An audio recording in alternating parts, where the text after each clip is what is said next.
C'est fait et c'est sans surprise d'ailleurs, la province du Nord Kivu et de l'Ituri reste sous état de siège. Les élus nationaux ont pour la énième fois adopté la prorogation de cette mesure dans un contexte assez particulier. Cette fois-ci, certains villages sont encore sous occupation par les rebelles du M23. Cette décision permettra aux forces armées de la RDC, je l'ai dit à l'ouverture de cette édition, conjointement avec d'autres forces militaires des pays partenaires, de poursuivre la neutralisation des groupes armés rebelles qui écument encore la partie est de la RDC, surtout pour mettre fin à l'agression rwandaise sous le label du groupe terroriste M23. Je vous le rappelle, cette énième adoption de la prorogation de l'état de siège a été précédée de l'adoption des recommandations initiées par le président de l'Assemblée nationale, lesquelles interdisent au gouvernement de brasser, de mixer ou d'intégrer des rebelles au sein de l'armée et de la police nationale congolaise.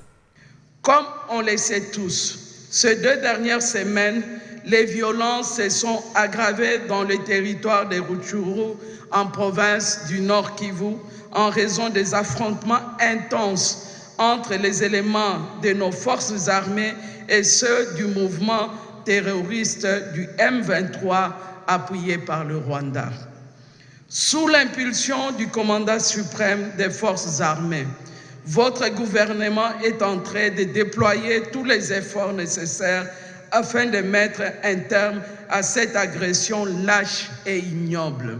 Les gouvernements se fondent pour solliciter la prorogation de l'état de siège dans les provinces de l'Ituri et du Nord Kivu. Sur 286 députés qui ont pris part au vote, 284 ont voté oui, 2 ont voté non.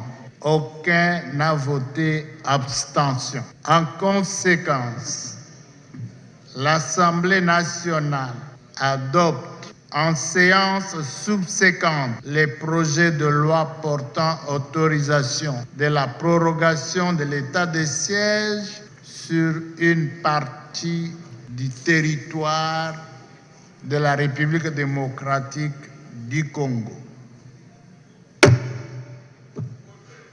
Il sera transmis au Sénat pour un examen en seconde lecture.